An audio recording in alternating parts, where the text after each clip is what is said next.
เก่าก็เงาได้เคลือบเซรามิกแล้วคุณอยากได้งานแบบนี้หรือแบบนี้แบบนี้หรือแบบนี้อย่างเจ้าจากัว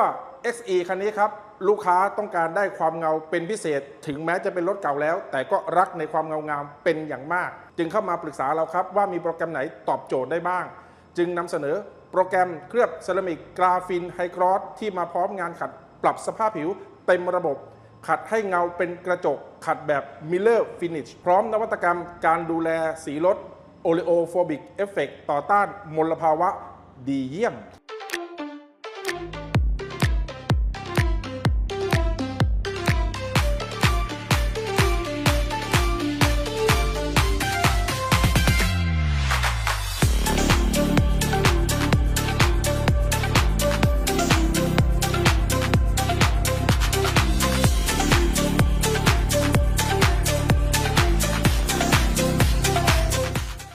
รถเก่าเคลือบเซรามิกแล้วคุ้มไหมเข้ามาดูผลงานที่ร้านถามใจคุณดูความเงาที่ชอบงบประมาณที่ใช่ที่อัปทอสฟูลโปรดักชั่นเซ็นเตอร์แล้วพบกันสวัสดีครับ